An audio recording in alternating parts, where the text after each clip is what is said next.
ബഹുമാനമുള്ള സഹോദരങ്ങളെ, സഫ്വാൻ ഇബ്നു മുഅത്തൽ റളിയല്ലാഹു അൻഹു നബി തങ്ങളെ വിളിപ്പിച്ചു. സഫ്വാൻ എന്റെ ഭാര്യ 3 പരാതിയായിട്ട് വന്നിട്ടുണ്ട്. പ്രസിഡന്റ് ഞാൻ അറിഞ്ഞില്ല, നമ്മൾ നേരത്തെ ചോദിക്കാൻ എന്തൊക്കെയാ പരാതി വന്നത് എല്ലാം കാണുമല്ലോ. ലിസ്റ്റ് വായിക്കുമ്പോൾ ഓരോരോ തലാഖിന്റെ ലിസ്റ്റുകൾ വായിക്കുമ്പോൾ ഒരുപാട് പ്രശ്നങ്ങൾ, ഭർത്താവിന്റെ കുറ്റങ്ങൾ പറഞ്ഞു. ഭാര്യയുടെ കുറ്റം പറയാൻ പറ്റില്ല. അപ്പൊ ഇങ്ങനെ കുറെ കുറ്റങ്ങൾ കാണുമല്ലോ. എന്നാൽ ഈ കുറ്റം കാണുമോ? എന്താണ്? ഒന്ന്, സുബഹി നിസ്കരിക്കൂല, സുന്നത്ത് നിസ്കരിക്കുമ്പോ എന്നെ അടിക്കുന്നു. 3, സുന്നത്ത് നോമ്പെടുക്കാൻ സമ്മതിക്കുന്നില്ല. സഫ്വാൻ പറഞ്ഞു ശരിയാണോ? നീ എന്തേ ഇവള് നിസ്കരിക്കുമ്പോ ഇവളെ അതിൽ നിന്ന് പിന്തിരിപ്പിക്കുന്നത്? നബിയുനാ റസൂലുള്ളാഹി തങ്ങളോട് സഫ്വാൻ ഇബ്നു മുഅത്തൽ റളിയല്ലാഹു തആല അൻഹു പറയുകയാണ്, നബിയേ, ഞാൻ ജോലി കഴിഞ്ഞ് ക്ഷീണിച്ചു വരുമ്പോ എനിക്കൊന്ന് ഭക്ഷണം വിളമ്പി തരാൻ, വെള്ളം തരാൻ എന്റെ ഭാര്യയല്ലാതെ എനിക്ക് മറ്റാരുമില്ല. ഞാനങ്ങ് വളരെ ദൂരത്ത് നിന്ന് വന്ന് വീട്ടിൽ ഞാൻ വിശ്രമിക്കുന്ന സമയത്ത് ഇവള് നമസ്കാരത്തോടെ നമസ്കാരമാണ്, ദീർഘനേരം നിന്ന് നമസ്കരിക്കലാണ്. കുറെ ദിവസങ്ങളൊക്കെ ഞാൻ അവളെ ഉപദേശിച്ചു നോക്കി നബിയേ. ആ ഉപദേശത്തിൽ നിന്ന് അവൾ മനസ്സിലാക്കിയിട്ടതിൽ നിന്ന് പിന്മാറുന്നില്ല. എന്റെ ആവശ്യങ്ങൾ നിറവേറ്റി തരുവാൻ വേണ്ടി എനിക്ക് ഭക്ഷണം വിളമ്പി തരാൻ എന്റെ ഭാര്യയില്ല, അവൾ നമസ്കാരത്തിലാണ്. അതുകൊണ്ടാണ് ഞാൻ അവളെ അതിൽ നിന്ന് പിന്തിരിപ്പിച്ചത് നബിയേ. നബി തങ്ങൾ പറഞ്ഞു, മോളെ, അദ്ദേഹത്തിന്റെ ഭാഗത്താണ് ശരി. ഫർള് നിസ്കാരമല്ല കേട്ടോ, സുന്നത്ത് നിസ്കാരം. അല്ല ലോറ നിസ്കരിക്കണ്ടെന്ന് പറഞ്ഞ് കെട്ടിയമ്മ നടിച്ച സുജൂദി പോകുമ്പോ ഒരു ചവിട്ടം കൊടുത്തേച്ചാ പിന്നെ അല്ലാതെ നിസ്കരിക്കാതെ ഇയാൾക്ക് പറയാ ജാമ തരാം. ഫർള് നിസ്കാരത്തിനല്ല, സുന്നത്ത് നിസ്കാരം. കൈകളെ 3 യാസീനൊക്കെ വിശക്കട്ടെ, കളവൻ കുറെ വിശക്കട്ടെ, അങ്ങനെയൊക്കെ വിട്ടാലോ. വേറെ പണിയാന്നല്ല, നിസ്കാരത്തിലാകുമ്പോ എന്നൊന്നും ചെയ്യൂല. ചാറ്റിംഗ് എന്ന് പറഞ്ഞില്ല എന്നെ കുറ്റം പറയുന്നത്. ഇപ്പൊ എന്നെ ഒന്ന് അടി, ഞാൻ നോക്കട്ടെ, നീ ഒന്ന് അടിക്കാൻ. ഭയങ്കര സന്നെ, പെണ്ണുങ്ങളെ കളിക്കാൻ പറ്റത്തില്ല. സാധനം കാന്താരിയാ, കാന്താരി. പിന്നല്ലാതെ നമ്മള് തെറ്റ് ചെയ്യുമ്പോ എപ്പോഴും അത് കുറ്റം പറയാം. നിസ്കരിക്കുമ്പോ ഇയാളെ കുറ്റം പറയൂല, എന്നാ പണിയെടുക്കാതെ. അങ്ങനെ ദീർഘിച്ചുള്ള നിസ്കാരം, സുന്നത്ത് നിസ്കാരം, ദീർഘനേരം. പറഞ്ഞു, മോളെ, ഒരു ഭർത്താവിന്റെ ആഗ്രഹം നീ നിറവേറ്റി കൊടുക്കണം. നമ്മളൊക്കെ പെണ്ണുങ്ങൾ പറയില്ലേ.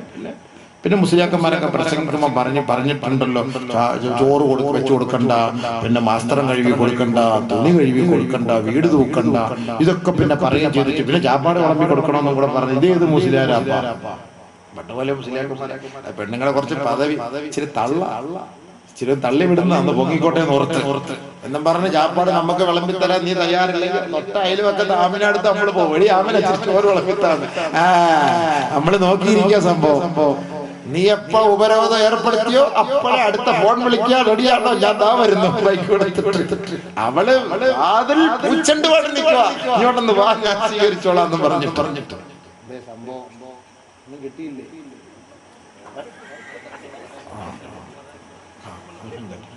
പെണ്ണുങ്ങൾക്ക് ഇപ്പൊ ഇത് ഇഷ്ടപ്പെടുമെന്ന് അറിയില്ല ഈ പറയുന്നത്. അതുകൊണ്ട് പൈസ കൊടുക്കാൻ വെച്ചേക്കുന്ന പൈസ പിന്നെ അയാൾക്ക് ഞാൻ കൊടുക്കാൻ പോയില്ലേ പൈസ. ചിലപ്പോ അറിയത്തില്ല സംഭവം ഇല്ലേ. അങ്ങനെയൊന്നുമില്ല. വടക്കുന്നുള്ള പെണ്ണുങ്ങൾ നല്ല പെണ്ണുങ്ങളല്ലേ, നമുക്കറിയാം. ഇവിടെ ഉള്ളവർക്കല്ല, നമുക്ക് ഇങ്ങനെ ഈ പ്രശ്നങ്ങളൊക്കെ വന്നതിന്റെ വിഷമം കൊണ്ടങ്ങ് പറഞ്ഞു പോന്നേ ഉള്ളൂ. ഈ തലാഖൊക്കെ ചെറിയ പ്രശ്നങ്ങൾക്ക് അബീബായി തലാഖ്. രണ്ടുപേരുടെ ഭാഗത്തുനിന്നും കുറ്റമുണ്ട്, രണ്ടും പരിഹരിക്കണം. അതുകൊണ്ടാണ് ഞാൻ ആദ്യം പറഞ്ഞത്. അങ്ങോട്ട് മാറിപ്പെടാൻ തിരിച്ചു വരും. നിക്കാഹ് നടത്തുമ്പോ നമ്മൾ ഇംസാക്കും മഅറൂഫ്, നല്ല നിലയിൽ അവളെ സ്വീകരിക്കാം. രണ്ടാമത് ഔ തസ്രീഹും ബിഇഹ്സാൻ, ഇനി എനിക്ക് ഉൾക്കൊള്ളാൻ പറ്റാത്തതാണെങ്കിൽ നല്ല നിലയിൽ ഞാൻ അവളെ ഒഴിവാക്കാം. അതിന് മാന്യത കാണിക്കുന്നതാണ് ഈ ഒഴിവാക്കുന്നതിലും. എത്രത്തോളം എന്ന് വെച്ചാൽ തസ്രീഹ് ബിഇഹ്സാൻ എന്ന് പറഞ്ഞാൽ ഭർത്താവ് ഇവളെ ഒഴിവാക്കുമ്പോ ഭർത്താവിന്റെ വണ്ടിയിൽ ഇവളെ കയറ്റി ഭർത്താവ് കൊണ്ട് വീട്ടിൽ വിടണം. അതാണ് കറക്റ്റ്. അങ്ങനെയാണോ ഇപ്പൊ നടക്കുന്നത്? പള്ളിയിൽ വന്നിട്ട് കമ്മിറ്റി ഓഫീസിൽ അടിയും പഴക്കം ഉണ്ടാക്കി എല്ലാം കഴിഞ്ഞിട്ട് പറ്റുമെന്നുണ്ടെങ്കിൽ ഭർത്താവിന്റെ വണ്ടിയുടെ ചില്ലെറിഞ്ഞ് പൊട്ടിക്കാൻ നോക്കുള്ളൂ ആദ്യം. പിന്നെ അതിനകത്ത് അങ്ങനെ കയറ്റി ഇരുത്തിക്കൊണ്ട് പോകാൻ സമ്മതിക്കുമോ? യഥാർത്ഥത്തിൽ അങ്ങനെയാണ് തലാഖ് എന്ന് പറഞ്ഞാൽ. അങ്ങനെ ചൊല്ലി അങ്ങനെ സമാധാനമായിട്ട് കൊണ്ടുവരാത്തോട്ട് പെടണം. അതാണ് അതിന്റെ രീതി. പക്ഷെ അങ്ങനെ തസ്രീഹും ബിഇഹ്സാൻ എത്ര എടുത്തിട്ട് ചർച്ചകൾ, അങ്ങോട്ട് വിട്ട് ചർച്ച, നമ്മുടെ പെണ്ണുമ്പിള്ള അങ്ങോട്ട് കൊണ്ടുപോട്ട് എന്നിട്ട് അവിടെ ഇവിടെ ഇരുത്തി പ്രസിഡന്റിനെ പുറത്തിരുത്തി, സെക്രട്ടറിയെ പുറത്തി, അന്യപുരുഷന്മാരെടുത്തി അവളെ ഇവിടെ ഇരുത്തി ചോദ്യം, അങ്ങോട്ടും ഇങ്ങോട്ടൊക്കെ ചോദ്യമാണ്. രഹസ്യങ്ങൾ മൊത്തം അങ്ങോട്ട് പരസ്യപ്പെടുത്തി അങ്ങോട്ട് പറയാണ്. അവൾ എന്തൊക്കെയാ പറയുന്നത്, അവൻ എന്തൊക്കെയാ പറയുന്നത്. 20 വർഷം ദാമ്പത്യ ജീവിതം സന്തോഷമായിട്ട് കഴിച്ചുകൂടിയ ഈ കുടുംബമേ ഒരു സുപ്രഭാതത്തിൽ എന്താ ഇങ്ങനെ സംസാരിക്കുന്നത്? ഒരു നന്ദിയില്ലേ? ഒരു നന്ദിയില്ല. 20 വർഷം നിങ്ങൾ ഒരുമിച്ച് ഇണകളായിട്ട് കഴിഞ്ഞവരല്ലേ. ഒരു ചെറിയ ഒരു പ്രശ്നം വന്നപ്പോ ഇങ്ങനെ ഇട്ട് പച്ചയ്ക്ക് പറയണോ, ഇങ്ങനെ അലക്കണോ? എന്ത് വേണ്ടെങ്കിൽ വേണ്ട, സന്തോഷമായിട്ട് പിരിച്ചു വിട്ടേരെ. അങ്ങോട്ടും ഇങ്ങോട്ടും ഈ ഐബുകൾ വെളിപ്പെടുത്താൻ പോണെന്തിന്? ഈ ഐബുകൾ വെളിപ്പെടുത്തുന്ന ഒരിക്കലും അത് വെളിപ്പെടുത്താൻ പാടില്ല. അങ്ങനെയൊന്നും ഐബുകൾ വെളിപ്പെടുത്താൻ പാടില്ല.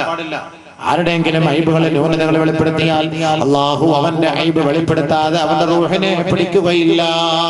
അതായത് ശ്രദ്ധിച്ചോ, അള്ളാഹു കാത്തുരക്ഷിക്കട്ടെ, അള്ളാഹു കാത്തുരക്ഷിക്കട്ടെ. അപ്പൊ ഒരു ഭർത്താവിന്റെ ഭാര്യയുടെ കടമ എന്താ? ഒരു ഭർത്താവിന് ഭക്ഷണം വിളമ്പി കൊടുക്കണം, പാചകം ചെയ്ത് കൊടുക്കണം. ആയിഷ ബഹുമാനപ്പെട്ട ഫാത്തിമ റളിയല്ലാഹു തആല അൻഹാ അലി റളിയല്ലാഹു അൻഹുമായിട്ട് വഴക്കുണ്ടായ സമയത്ത് അവരെ രണ്ടുപേരെയും യോജിപ്പിലും രമ്യതയിലും എത്തിച്ചിട്ട് അല്ലാഹുവിന്റെ റസൂൽ പറഞ്ഞു കൊടുത്തു, മോളെ ഫാത്തിമ, അലിയേ, അൽ ഹയാഉ തതകാഫഉ വ തതആവനു. കുടുംബജീവിതം എന്ന് പറഞ്ഞാൽ പരസ്പരം രണ്ടുപേരുടെ സഹകരണമാണ് മോളെ. പരസ്പരം രണ്ടുപേരും ഇതിലെ പങ്കാളിത്തം വഹിക്കണം, മിംഗ്ലിംഗ് ആകണം. അതാണ് കുടുംബജീവിതം. ബഹുമാനപ്പെട്ട ഫാത്തിമ ബീവിയോട് അല്ലാഹുവിന്റെ റസൂൽ പറഞ്ഞു, വജഅല അലാ ഫാത്തിമത ഖിദ്മത്തുൽ ബൈത്ത്. മോളെ ഫാത്തിമ, നിന്റെ ഭർത്താവിന് ഭക്ഷണം പാചകം ചെയ്ത് കൊടുക്കണേ, അവൾക്ക് അദ്ദേഹത്തിന് ഭക്ഷണം വിളമ്പി കൊടുക്കണേ, അദ്ദേഹത്തിന്റെ ആഗ്രഹം നീ സഫലീകരിച്ചു കൊടുക്കണേ, പൂർത്തിയാക്കി കൊടുക്കണേ. അപ്പൊ കണ്ടോ, അപ്പൊ ആരാ ഭക്ഷണം വിളമ്പി കൊടുക്കേണ്ടത്? ഭർത്താവിന്. ഭാര്യ അല്ലേ? പിന്നെ ഭാര്യ ഇല്ല എന്ന് പറഞ്ഞാൽ പിന്നെ വിളിക്കാൻ നിസ്കാരത്തിലും വിളിച്ചാൽ കിട്ടുമല്ലോ, ടിവിയിലും അവളിങ്ങനെ സീരിയലും കണ്ടുകൊണ്ടിരുന്ന പിന്നെ അങ്ങനെ റാഹത്താവുക. അദ്ദേഹത്തിന് ദേഷ്യം വരില്ലേ? ചിലപ്പോ വിശന്നിട്ടായിരിക്കും വരിക. അദ്ദേഹം വന്ന ഉടനെ തന്നെ കൈയും കാലും കഴുകുമ്പോ മേശപ്പുറത്ത് ഭക്ഷണം റെഡിയായിരിക്കണം. ഭയങ്കര സന്തോഷമായിരിക്കും. നബി സല്ലല്ലാഹു അലൈഹി വസല്ലം സഫ്വാൻ ഇബ്നു മുഅത്തൽ റളിയല്ലാഹു തആല അൻഹുവിന്റെ ഭാര്യയെ ഉപദേശിച്ചു കൊടുത്തു. അതുകൊണ്ട് രണ്ടാമത് നോമ്പ് പിടിക്കുന്ന സമയത്താണ് എന്നെ അതിൽ നിന്ന് പിന്തിരിപ്പിക്കുന്നത് അല്ലാഹുവിന്റെ റസൂലേ. അത് ശരി തന്നെയാണ്, ഞാനൊരു വിറക് കച്ചവടക്കാരനാണ് നബിയേ. ഞാൻ എന്റെ വീട്ടിൽ നിന്ന് കിലോമീറ്റർ മൈലുകൾക്കകലെ പോയിട്ടാണ് വിറക് ശേഖരിച്ചു കൊണ്ടുവരിക. ഒരു പക്ഷേ ഞാൻ എത്തുമ്പോ പാതിരാ സമയങ്ങൾ കഴിഞ്ഞിരിക്കും നബിയേ. ആ സമയത്ത് ശാരീരികമായി എന്റെ ഭാര്യയെ എനിക്ക് ബന്ധപ്പെടാനുള്ള സാഹചര്യമോ സന്ദർഭങ്ങളോ എനിക്ക് ലഭിക്കുകയില്ല. ഒരുപക്ഷെ എനിക്ക് പകലിന്റെ സമയത്താണ് അതിനുള്ള സൗകര്യം ലഭിക്കുക. അങ്ങനെ ഞാൻ എന്റെ പകൽ സമയത്ത് എന്റെ ശാരീരികമായി എന്റെ ഭാര്യയുമായി ബന്ധപ്പെടാൻ ഒരുങ്ങുമ്പോ അവൾ പല സന്ദർഭങ്ങളിലും സുന്നത്ത് നോമ്പിലായിരിക്കും. ഞാൻ പലകുറി പറഞ്ഞു നോക്കി, അവളത് സ്വീകരിച്ചില്ല.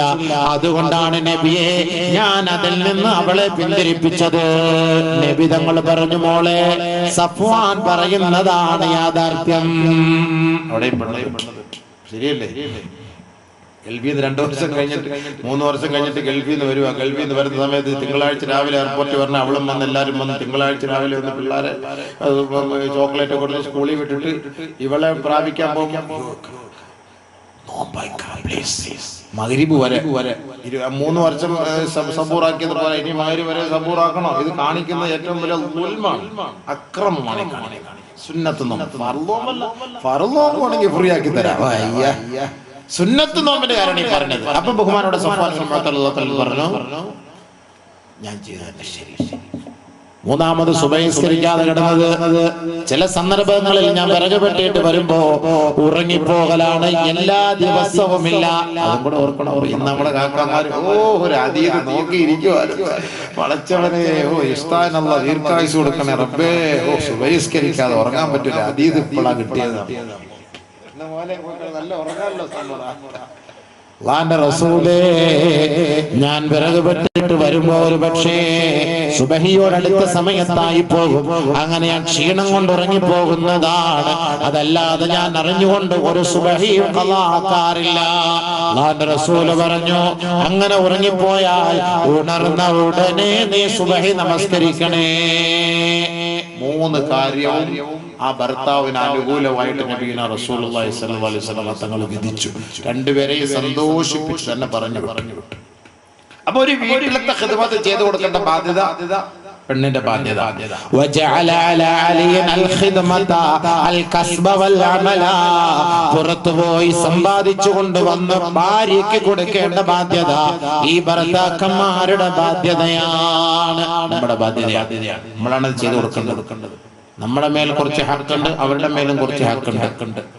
ഹബീബായ റസൂലുള്ളാഹി സ്വല്ലല്ലാഹു അലൈഹി വസല്ലമ തങ്ങൾ പറഞ്ഞില്ലേ, ഹജ്ജത്തുൽ വദാഇൽ ഹബീബായ തങ്ങൾ ഉഗ്ര പ്രഭാഷണം നടത്തിയ കൂട്ടത്തില് അല്ലാഹുവിന്റെ റസൂൽ സ്വല്ലല്ലാഹു അലൈഹി വസല്ലമ തങ്ങൾ പറയുകയുണ്ടായി, പുരുഷന്മാരെ, നിങ്ങൾക്ക് നിങ്ങളുടെ ഭാര്യമാരോട് കടമകളുണ്ട്. സഹോദരിമാരെ, നിങ്ങൾക്ക് നിങ്ങളുടെ ഭർത്താക്കന്മാരോട് കടമകളുണ്ട്. സഹോദരിമാരോട് അല്ലാഹുവിന്റെ റസൂൽ തിരിഞ്ഞിട്ട് പറയുകയാണ്, നിങ്ങൾക്ക് നിങ്ങളുടെ ഭർത്താക്കന്മാരോടുള്ള കടമകൾ എന്താ?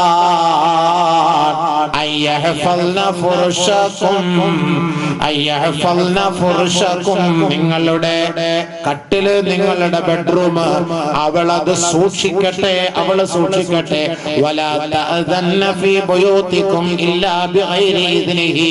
ഭർത്താവിന്റെ അനുവാദമില്ലാതെ ഒരാളെയും ബെഡ്റൂമിൽ പ്രവേശിപ്പിക്കരുത്. അദ്ദേഹത്തിന് വെറുപ്പുള്ള ഒരാളെയും പെങ്ങളെ നിന്റെ വീട്ടിലേക്ക് ക്ഷണിച്ചു വരുത്തരുത്. ഇത് അല്ലാഹുവിന്റെ റസൂല് ഹജ്ജത്തുൽ വദാഇൽ വെച്ച് നമ്മുടെ സഹോദരിമാർക്ക് നൽകിയ ഉപദേശമാണ്. ഭർത്താവിന്റെ അനുവാദമില്ലാതെ ഒരു അന്യ പുരുഷനെ തന്റെ വീട്ടിലേക്ക് പ്രവേശിപ്പിക്കൽ ഒരു ഭാര്യയ്ക്കും അനുവദനീയമില്ല. അല്ലാഹുവിന്റെ റസൂല് പറയുകയാണ്, സ്വർഗ സ്ത്രീകൾ ആരെന്നറിയോ സഹാബ? സ്വർഗ സ്ത്രീകൾ ആരെന്നറിയോ സഹാബ? ഹബീബായ റസൂലുള്ളാഹി തങ്ങൾ പറയുന്നത് ജിജ്ഞാസയോടെ, സ്നേഹത്തോടെ, സന്തോഷത്തോടെ, ആവേശത്തോടെ ബഹുമാനപ്പെട്ട സ്വഹാബത്ത് കേട്ടിരിക്കുകയാണ്. ഒന്ന് പറയൂ നബിയേ. അല്ലാഹുവിന്റെ റസൂൽ പറയുകയാണ്, ഇംറഅത്തുൻ അഫീഫത്തുൻ തായിഅത്തുൻ ലില്ലാഹി വലിസൗജിഹാ. സാംസ്കാരിക ബോധമുള്ള പെണ്ണെ, നീ സ്വർഗത്തിലാണ്. നിന്റെ ഭർത്താവിനെ അനുസരിക്കുന്നവളായി മാറണം, അതേപോലെ അള്ളാഹുവിനെയും വഴിപ്പെടുന്നവളായി മാറണം. അങ്ങനെ മാറിയാൽ നിനക്ക് സ്വർഗമല്ലാതെ മറ്റു പ്രതിഫലമില്ല. നബിയുനാ റസൂലുള്ളാഹി തങ്ങൾ രണ്ടാമത് പറയുകയാ, ഇംറഅത്തുൻ സാബിറത്തുൻ വലൂദുൻ. കൂടുതൽ പ്രസവിക്കുന്ന പെണ്ണ് സ്വർഗത്തിലാണ്. സാബിറത്തുൻ ഖാനിഅത്തുൻ ബിൽ യസീരി മഅ സൗജിഹാ. തന്റെ ഭർത്താവ് കൊണ്ടുവരുന്നത് കൊണ്ട്, ഉള്ളത് കൊണ്ട് തൃപ്തിപ്പെട്ട് ക്ഷമിച്ചു ജീവിക്കുന്ന പെണ്ണ്. അതേപോലെ നരകത്തെ കുറിച്ച് അല്ലാഹുവിന്റെ റസൂല് ബോധവൽക്കരണം നടത്തിയിട്ട് പറഞ്ഞു, പെണ്ണേ, ഒരു വിഭാഗം പെണ്ണ് നരകത്തിലാ. ഏത് പെണ്ണെന്നറിയോ? ഇംറഅത്തുൻ ലാ തുതി, ഇംറഅത്തുൻ തുതിഖു സൗജഹാ, ഇംറഅത്തുൻ തുതി സൗജഹാ മാ ലാ യുതീഖ്. ഒരു ഭർത്താവിനെ കൊണ്ടെടുക്കാൻ പറ്റാത്ത പണി എടുപ്പിക്കുന്ന പെണ്ണേ, ഒരു ഭർത്താവിനെ കൊണ്ട് എനിക്ക് പറ്റില്ല എന്റെ പൊന്നെ, എന്റെ തങ്കക്കുടമേ, എന്നെ കൊണ്ട് പറ്റൂല, എനിക്ക് പൈസ ഇല്ല, നിനക്ക് 1 കിലോ ആട്ടിറച്ചി വാങ്ങി തരണമെന്ന് കൊതിയുണ്ട്, പക്ഷേ എനിക്കിന്നതിന്റെ പൈസ കിട്ടിയിട്ടില്ല, 700 രൂപയാണ്. നിനക്ക് നെയ്മീൻ വേണമെന്ന് നീ വാശി പിടിക്കുന്നു, പക്ഷേ എന്റെ കൈവശം പൈസ ഇല്ല, കുറച്ചൊന്ന് ക്ഷമിക്കണം. നിനക്ക് 2000 രൂപയുടെ വസ്ത്രം വേണമെന്ന് നീ വാശി പിടിക്കുന്നു, പക്ഷേ ഞാൻ ഇന്ന് പട്ടിണിയിലാണ്, എനിക്ക് അതിനുള്ള ഗതിയില്ല, അതുകൊണ്ട് നീ ഒന്ന് ക്ഷമിക്കണേ എന്ന് തന്റെ ഭാര്യയോട് പറയുമ്പോ, ഇല്ല ഇല്ല ഇല്ല ഇല്ല, 50 പവൻ തന്നിട്ടല്ലേ എന്നെ നിങ്ങൾ കെട്ടിയെടുത്തോണ്ട് വന്നത്, എന്റെ വാപ്പ വെറുതെ അല്ലല്ലോ എന്നെ ഇങ്ങോട്ട് പറഞ്ഞു വിട്ടത്, എനിക്ക് വേണ്ടത് മുഴുവൻ തന്നിട്ടല്ലേ വിട്ടത്, ഞാനിപ്പോ 2000 രൂപ നിങ്ങളടുത്ത് ചോദിച്ചപ്പോ അതിനെന്തേ നിങ്ങൾ മടി കാണിക്കുന്നത്? ശരി തന്നെയാ പെങ്ങളെ, ഒരുപാട് നിന്റെ ഉപ്പ കൊടുത്തിട്ടാണ് നിന്നെ പറഞ്ഞു വിട്ടത്, പക്ഷെ എപ്പോഴും തന്റെ ഭർത്താവിന്റെ കയ്യിൽ പൈസ കാണണമെന്നില്ല. അദ്ദേഹത്തിന്റെ കൈവശം ഇല്ലാത്ത സമയത്ത് അദ്ദേഹത്തിനെ നീ നിർബന്ധിക്കല്ലേ മോളെ. അങ്ങനെ നീ നിർബന്ധിച്ചു പോയാൽ ഹബീബായ തങ്ങൾ പറഞ്ഞതാണ്, പെങ്ങളെ, അവള് നരകത്തിലാണ്, അവള് നരകത്തിലാണ്. ഒരു പക്ഷേ ആ ഭർത്താവ് മാറിയിരുന്ന് തേങ്ങലടിച്ച് കരയേണ്ടി വരും. അല്ലാ, ഞാൻ അവളിൽ നിന്നത് കേൾക്കേണ്ടി വന്നല്ലോ, എന്റെ സാഹചര്യമാണ്.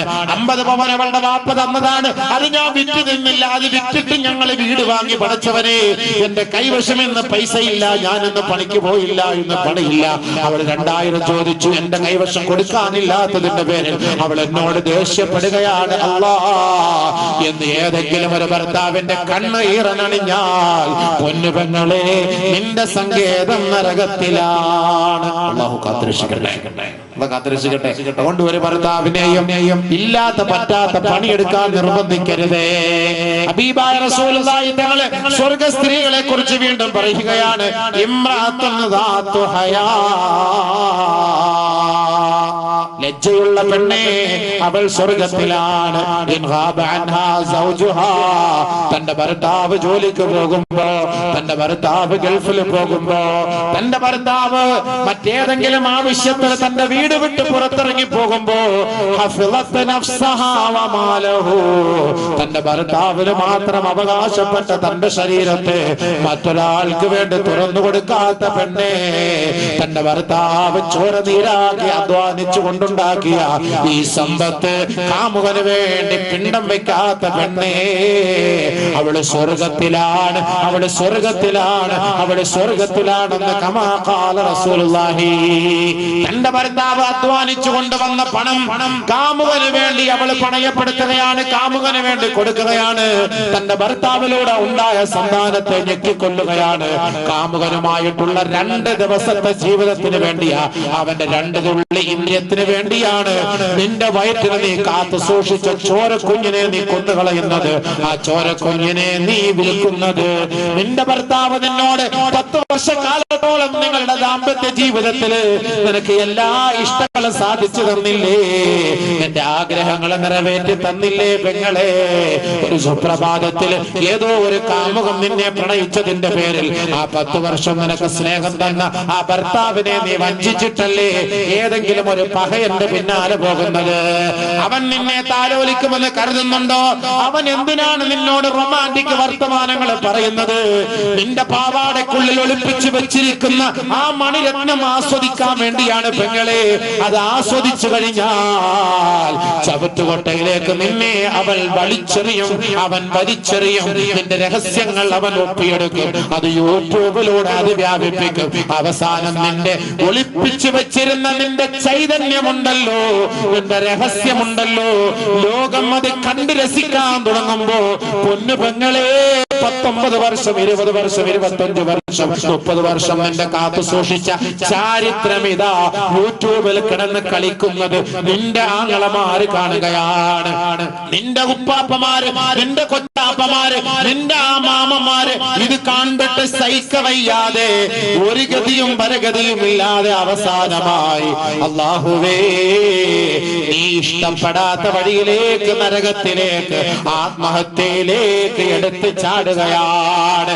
അല്ലാഹുവിന്റെ റസൂൽ പറഞ്ഞ ഒരു ഹദീസ് ഈ ഇരിക്കുന്ന പെണ്ണുങ്ങൾ കേൾക്കണേ പെങ്ങളെ. വടക്കുംതല ജമാഅത്ത് പള്ളിയുടെ ഖബർസ്ഥാനിൽ നിന്റെ മയ്യത്ത് കൊണ്ടുവരുമ്പോ അതൊരു നല്ല മയ്യത്തായിരിക്കണം, മറിച്ച് ആത്മഹത്യ ചെയ്ത മയ്യത്താണോ? ഞങ്ങളുടെ കടമയാണ് നിന്നെ നമസ്കരിപ്പിക്കുക എന്നത്. പക്ഷേ ആ നമസ്കാരം കൊണ്ട് മോളെ നിനക്ക് ഗുണമില്ല. അല്ലാഹുവിന്റെ റസൂൽ പറഞ്ഞ വാക്കാണ് സദഖ റസൂലുള്ളാഹ്, സദഖ റസൂലുള്ളാഹ്. അല്ലാഹുവിന്റെ റസൂൽ സത്യമാണ് ലോകത്ത് വിളമ്പി തന്നത് പെങ്ങളെ. അല്ലാഹുവിന്റെ റസൂൽ കളവ് പറഞ്ഞിട്ടില്ല. നഊദു ബില്ലാഹ്. ഒരാൾ പോലും നരകത്തിൽ പോകാൻ ഇഷ്ടപ്പെടാത്ത ഒരു മഹൽ വ്യക്തിത്വത്തിന്റെ ഉടമയാണ് ഹബീബായ റസൂലുള്ളാഹി. ആ റസൂലുള്ളാഹി തങ്ങൾ പറഞ്ഞ വാക്കാണ്. ഈ സന്ദർഭത്തിൽ എന്റെ പൊന്നു പെങ്ങന്മാരുടെ മനോമുഖരത്തിലേക്ക് ഞാനിതാ ഇട്ടു തരുകയാ. അല്ലാഹുവിന്റെ റസൂൽ പറഞ്ഞതൊന്ന് കേൾക്കണേ. അല്ലാഹുവിന്റെ റസൂൽ പറയുകയാ, മൻ ഖതല നഫ്സഹു ബിശൈഇൻ ഫിദ്ദുനിയാ ഉദ്ദിബ ബിഹാ ഫിൽ ആഖിറ. ഏതെങ്കിലും ഒരു ആണോ പെണ്ണോ ഭൗതികമായ ലോകത്ത്, ക്ഷണികമായ ലോകത്ത് അവൾ ചാവാൻ ഏതെങ്കിലും മോശമായ വഴികളാണ് തെരഞ്ഞെടുത്തതെങ്കിൽ അതേ അവസ്ഥയിലാണ് നാളെ നരകത്തിൽ കിടക്കുക എന്ന് ഹബീബുനാ റസൂലുള്ളാഹി. ഒന്നുകൂടെ വിശദീകരിച്ച് അല്ലാഹുവിന്റെ റസൂൽ പറയുകയാണ്, വമൻ ഖതല നഫ്സഹു ബിഹദീദത്തിൻ വമൻ ഖതല നഫ്സഹു ബിഹദീദത്തിൻ ഫഹദീദതുഹു ഫീ യദിഹി യതവജ്ജഉ ബിഹാ ഫീ നാരി ജഹന്നമ ഖാലിദൻ മുഖല്ലദൻ ഫീഹാ അബദാ. ഭർത്താവുമായി പിണങ്ങിയിട്ടോ, കാമുകനുമായി പിണങ്ങിയിട്ടോ, പ്രണയ നൈരാശ്യത്തിന്റെ പേരിലോ, സാമ്പത്തിക പ്രശ്നത്തിന്റെ പേരിലോ, അപമാനം താങ്ങാൻ കഴിയാത്തതിന്റെ പേരിലോ, ബ്ലേഡ് എടുത്ത് നീ ഞരമ്പ് മുറിച്ചിട്ടാണ് മരിക്കുന്നതെങ്കിൽ, കത്തിയെടുത്ത് കുത്തിച്ചാത്തിട്ടാണ് മരിക്കുന്നതെങ്കിൽ, ഏതെങ്കിലും ട്രെയിനിന്റെ അടിയിൽ തല വെച്ചിട്ടാണ് മരിക്കുന്നതെങ്കിൽ, അല്ലാഹുവിന്റെ റസൂല് പറയുകയാണ്, ആ ഇരുമ്പ് തന്നെ നാളെ നിന്റെ കൈകളിൽ അല്ലാഹു നൽകുകയാണ്. ആ ഇരുമ്പിന്റെ കഷണം കൊണ്ട് നിന്റെ ശരീരത്തെ നീ കീറി മുറിച്ചുകൊണ്ടിരിക്കും. എവിടെയാണ്? എവിടെയാണ്? ഫീനാരി ജഹന്നമ ഖാലിദൻ മുഖല്ലദൻ ഫീഹാ അബദാ. നരകത്തിലാണ് പെങ്ങളെ, നരകത്തിലാണ് പെങ്ങളെ. ഈ ദുനിയാവിൽ നീ മരിക്കാൻ ആത്മഹത്യ ചെയ്ത, ആത്മഹത്യ ചെയ്യാൻ ഏതൊരു വഴിയാണോ നീ സമീപിച്ചത്, ഏതൊരു വഴിയാണോ നീ സ്വീകരിച്ചത്, അതേ അവസ്ഥ തന്നെയാ കാലാകാലം നരകത്തിൽ നിനക്കുണ്ടാവുക എന്ന് ഹബീബായ ശഫീആയ റസൂലുള്ളാഹി. വമൻ ശരിബ സുമ്മൻ ഫഖതല നഫ്സഹു യതഹസ്സാഹു ഫീ നാരി ജഹന്നമ ഖാലിദൻ മുഖല്ലദൻ ഫീഹാ അബദാ. ആരെങ്കിലും വിഷം കഴിച്ചിട്ട് തന്റെ ശരീരത്തെ ആത്മാഹുതിയിലേക്ക് നയിച്ചാൽ നാളെ നരകത്തിലും അതേ കഠിനമായ വിഷത്തിന്റെ കോപ്പ നിന്റെ കൈകളിൽ നൽകപ്പെടുമത്രേ. അത് കുടിച്ചുകൊണ്ട് കാലാകാലം നരകത്തിൽ കഴിയേണ്ടി വരും പെങ്ങളെ. വമൻ തറദ്ദാ മിൻ ജബലിൻ ഫഖതല നഫ്സഹു യതറദ്ദാ ബിഹി ഫീ നാരി ജഹന്നമ ഖാലിദൻ മുഖല്ലദൻ ഫീഹാ അബദാ. ഭർത്താവിനോട് ദേഷ്യപ്പെട്ടിട്ട് തൂങ്ങിച്ചാവാൻ പോയാൽ, പ്രണയ നൈരാശ്യത്തിന്റെ പേരിൽ തൂങ്ങിച്ചാവാൻ പോയാൽ, സൂയിസൈഡ് പോയിന്റിൽ പോയിട്ട് വലിയ പാറക്കല്ലിന്റെ മുകളിൽ നിന്ന് എടുത്തു ചാടിയാൽ, തന്റെ കുടുംബക്കാര് ഞങ്ങളുടെ കല്യാണം നടത്തി തരികയില്ല എന്ന് മനസ്സിലാക്കിയിട്ട് കാമുകയും കാമുകനും നേരെ പോവുകയാണ്. കൊടൈക്കനാലിന്റെ സൂയിസൈഡ് പോയിന്റിലേക്ക് പോവുകയാണ്, ഇടുക്കിയിലെ സൂയിസൈഡ് പോയിന്റിലേക്ക് പോവുകയാണ്. രാമക്കൽമേടിന്റെ ആ മലമുകളിൽ കയറി നിന്ന് രണ്ടുപേരും കെട്ടിപ്പിടിച്ചിട്ട് എടുത്തു ചാടി ചാവുകയാ.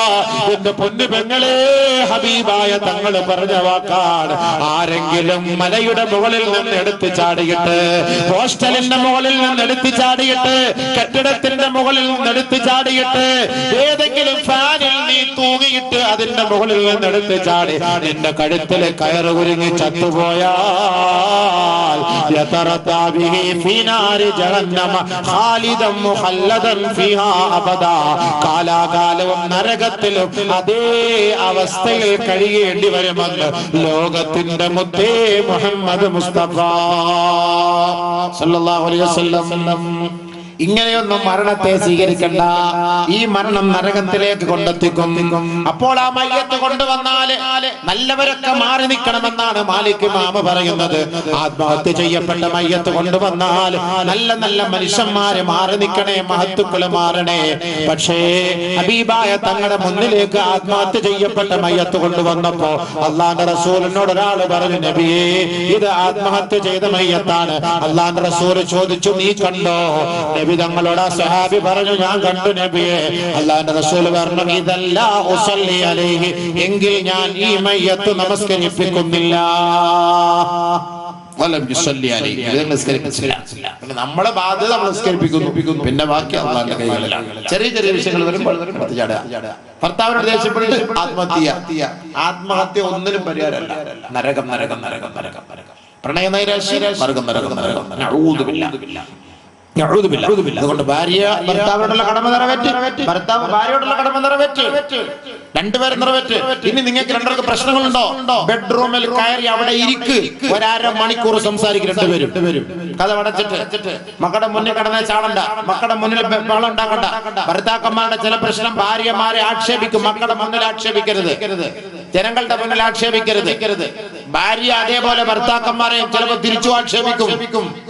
പെണ്ണായി ഗതിയില്ലാത്ത വിവരമില്ലാത്ത ഇവന്റെയൊക്കെ തലയിൽ എന്റെ വാപ്പ എന്നെ കെട്ടിവെച്ച് കൊടുത്തല്ലോ പഠിച്ചവന്, വേറെ ഏതായാലും കള്ളുകൂടിയന്റെ കൂടെ പോയാൽ മതിയായിരുന്നു. ഇങ്ങനെയുള്ള വാക്കുകളൊക്കെ ചില പെണ്ണുങ്ങൾ ഭർത്താക്കന്മാരുടെ മുന്നിൽ പറയാൻ പാടില്ല. അത് ഏറ്റവും വലിയ തെറ്റാണത്. ഒരിക്കലും അങ്ങനെ പറയാൻ പാടില്ല. ചിലപ്പോ ഒരു പക്ഷേ ഈ പെണ്ണിൽ ഒരു മോശ സ്വഭാവം ഉണ്ടെങ്കിൽ ചിലപ്പോ അവിടെ നല്ല സ്വഭാവങ്ങൾ കാണാം. ഒരു ഭർത്താവിൽ മോശ സ്വഭാവം ഉണ്ടെങ്കിൽ ചിലപ്പോൾ നിന്നെ സന്തോഷിപ്പിക്കുന്ന നല്ല സ്വഭാവങ്ങളും ഉണ്ടാകും. അത് തന്നെ സന്തോഷിപ്പിക്കും. ഒക്കെ ഹദീസുകളും ആയത്തുകളും ഒക്കെ ഉണ്ട്. അപ്പൊ ഒരു ചെറിയ പ്രശ്നത്തിന്റെ പേരിൽ നമ്മളെ തലാഖ് ചൊല്ലാൻ നമ്മുടെ മക്കളെ ആര് നോക്കും? നമ്മുടെ മക്കൾ ഉപ്പ എന്ന് എവിടെ വിളിക്കും? ഉമ്മ എന്ന് എവിടെ വിളിക്കും? ചിന്തിക്കൂ. എന്റെ പെണ്ണുങ്ങളെ, എന്തിന്റെ പേരിലാണ് തലാഖ് ചൊല്ലാൻ പോണത്? എന്തിന്റെ പേരിലാണ്? അങ്ങോട്ടും ഇങ്ങോട്ടും പരസ്പരം പറഞ്ഞ് അഡ്ജസ്റ്റ്മെന്റ് ചെയ്ത് നമ്മുടെ കല്യാണം കഴിച്ചു, ശാരീരികമായി ബന്ധപ്പെട്ടു, അതിലൂടെ നമുക്ക് മക്കളുണ്ടായി. ഇനി മരണം വരെ സന്തോഷമായിട്ട് കഴിഞ്ഞുകൂടിയിട്ട് സ്വർഗത്തിലും ഇതേപോലെ ഈ ഭർത്താവും ഈ ഭാര്യയുമായിട്ട് ജീവിക്കാനുള്ള ഒരു പണി, അങ്ങനെ ഒരു പ്രതിജ്ഞ എടുക്കണം.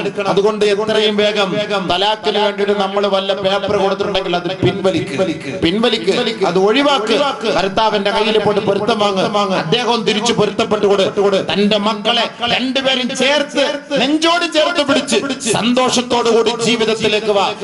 ചെറിയ പ്രശ്നങ്ങൾ മഹല്ലുമായിട്ടോ ഖാദിയുമായിട്ടോ അല്ലെങ്കിൽ അതിന്റെ ഉത്തരവാദിത്തപ്പെട്ടവരുമായിട്ടോ ബന്ധപ്പെട്ട് പരസ്പരം പറഞ്ഞു തീർക്ക്, അല്ലെങ്കിൽ ക്ഷമിക്ക്. അതല്ലാതെ ഒറ്റയടിക്ക് തലാഖും ചൊല്ലി ഡിവോഴ്സും ചെയ്തിട്ട് നമ്മൾ നമ്മുടെ വഴി, അവൾ അവളുടെ വഴി, നമ്മുടെ മക്കള് വഴിയാധാരം, ആ മക്കളെങ്ങാനും പിഴച്ചു പോയാൽ ഈ ഉപ്പയോടും ഈ ഉമ്മയോടുമാണ് നാളെ റബ്ബിന്റെ മുന്നിൽ ചോദ്യം ചെയ്യപ്പെടുക. ആ റബ്ബിന്റെ മുന്നിൽ നമ്മളെ ചോദ്യം ചെയ്യുമ്പോ ഈ ഉപ്പയുടെയും ഉമ്മയുടെയും പേരിലാണ് ഞങ്ങൾ പിഴച്ചു പോയതെന്നെങ്ങാനും ആ മക്കള് പറഞ്ഞാൽ നമ്മൾ എത്ര നിസ്കരിച്ചു ഇബാദത്ത് ചെയ്തു എന്ന് പറഞ്ഞിട്ട് കാര്യമില്ല. ആഖിറത്തിൽ നമ്മൾ നാണം കെടേണ്ടി വരും, നരകത്തിൽ പോകേണ്ടി വരും. പടച്ചവൻ കാത്തുരക്ഷിക്കുമാറാകട്ടെ. അതുകൊണ്ട് നമ്മുടെ ജീവിതത്തിൽ വന്ന ചെറിയ പാളിച്ചകൾ അതൊക്കെ പറഞ്ഞ് തീർത്ത് അഡ്ജസ്റ്റ്മെന്റായി സന്തോഷമായിട്ട് റാഹത്തായിട്ട് മുന്നോട്ട് പോകും. പിന്നെ കുടുംബ ജീവിതത്തിൽ പ്രശ്നമില്ലാത്തവരാരുമില്ല. നിങ്ങൾ വിചാരിക്കുന്നുണ്ടാകും ഈ രാഷ്ട്രീയക്കാരുടെ കുടുംബത്തിൽ ഭയങ്കര പ്രശ്നം. നിങ്ങൾ വിചാരിക്കുന്ന ഏറ്റവും കൂടുതൽ സുഖലോലുപരായി കഴിയുന്നത് ഫിലിം സ്റ്റാറുകളാണ്, സിനിമ ഫീൽഡാണ്. ദിലീപും പെണ്ണുമ്പിള്ളയും വരെ തലാക്കായി, മനോജ് കെ ജയനും പെണ്ണുമ്പിള്ളയും തലാക്കായി. പിന്നെ കുറെ എണ്ണത്തിന്റെ പേരെ കൊണ്ടാ മറന്നുപോയി. ഇവരൊക്കെ തലാക്കായി. നമ്മൾ ചിന്തിച്ചു നോക്കുക, ഇവർക്ക് എന്താ കുഴപ്പം? സമ്പത്തിന്റെ കുറവാ, സൗന്ദര്യത്തിന്റെ കുറവാ, എന്തിന്റെ കുറവാ? റിമി ടോമി വരെ തലാക്കായി. ക്രിമിയുടെ കൂടി ചടിച്ചാടി നടന്ന വണ്ണം അത് വരെ തലാക്കായി.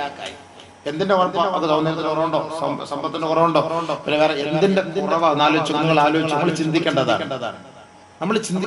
നമ്മൾ വർഷങ്ങളായിട്ട് 25 വർഷം ജീവിച്ച ഉർവശി ചിന്തിച്ചു നോക്ക്. പിന്നെ ഇവർക്കിടയിൽ ഇതിലുണ്ടെങ്കിൽ ഇത്രയും സുഖലോല്. പിന്നെ നമുക്കൊക്കെ ഒരു ചെറിയ പ്രശ്നത്തിന്റെ പേരിലാണോ ഈ തലാഖ്? അള്ളാഹ് ഇഷ്ടപ്പെടൂല. നമ്മുടെ മക്കളെ പിന്നെ എന്ത് ചെയ്യും? നമ്മുടെ മക്കളെ നീ തലാഖില്ലേ, ഇയാള് കൊണ്ട് വേറെ പെണ്ണുണ്ട്, നീ എന്ത് ചെയ്യും? നിന്നെ ആര് കെട്ടും? പൂർവട്ടം ചിന്തിക്കേണ്ടതാണ്. അതുകൊണ്ട് ഇക്കാമാരെ, പുരുഷന്മാരെ നിങ്ങൾ കുറച്ച് മാപ്പ് ചെയ്തുകൂടെ. സഹോദരി, നീയും കുറച്ച് വിട്ടുവീഴ്ച ചെയ്തുകൂടെ. 27 എന്നൊക്കെ കേട്ടപ്പോ എനിക്ക് ഭയങ്കര വിഷമായി പോയി. നമ്മുടെ ഈ നാട്ടിൽ ഇങ്ങനത്തെ കേൾക്കുമ്പോൾ ഇത് നമ്മുടെ നാടെന്നല്ല, ഓരോ മഹല്ലുകളും കെട്ടിക്കിടപ്പുണ്ട് ഇഷ്ടം പോലെ. ഞാനൊക്കെ കരുനാപ്പള്ളി ജോലി ചെയ്തല്ലേ. ഇപ്പൊ ഞാൻ ഏറ്റവും വലിയ മഹല്ല ഇപ്പൊ ഞാൻ ജോലി ചെയ്തത് തിരുവനന്തപുരത്ത് മണക്കാട് വലിയ പള്ളി 60,000-ഓളം അങ്ങനെയുള്ള പള്ളിയിലെ ജോലി ചെയ്യുന്നത്. ഞാൻ ഈ കേസ് ഇട്ട് ഇടപെടില്ല. നമ്മളിത് തലാഖ് ചൊല്ലി കൊടുക്കാനും പോകില്ല, ആ ചർച്ച ചെയ്യാനും പോലെ. അങ്ങനെയുള്ള മസ്ലഹത്തിന്റെ ഭാഗം വല്ല ഉണ്ടെങ്കിൽ പറഞ്ഞ് മനസ്സിലാക്കി കൊടുക്കുന്നുള്ള അല്ലാതെ ഇത് ഒഴിവാക്കി കൊടുക്കുന്ന ഒരു പ്രശ്നം നമുക്കില്ല. അപ്പൊ അതുകൊണ്ട് കഴിവതും അതെല്ലാം ഒഴിവാക്കാതെ കുടുംബ ജീവിതത്തിൽ ഉണ്ടാകുന്ന ചെറിയ പ്രശ്നങ്ങളൊക്കെ പരസ്പരം പരിഹരിച്ച് ജീവിക്കും ഇൻഷാ അല്ലാഹ്. ഇനി ഒരുപാട് കാര്യങ്ങളുണ്ട്. അള്ളാഹു തൗഫീഖ് ചെയ്താലൊക്കെ ഇനി അടുത്ത സന്ദർഭങ്ങളിൽ നമുക്ക് സൗകര്യം പോലെ ഇൻഷാ അല്ലാഹ് പറയാം. അല്ലാഹു റബ്ബുൽ ഇസ്സത്ത് ഈ പറയപ്പെട്ട കാര്യങ്ങളെല്ലാം നമ്മുടെ ജീവിതത്തിൽ പ്രാവർത്തികമാക്കാൻ അള്ളാഹു തൗഫീഖ് തരട്ടെ.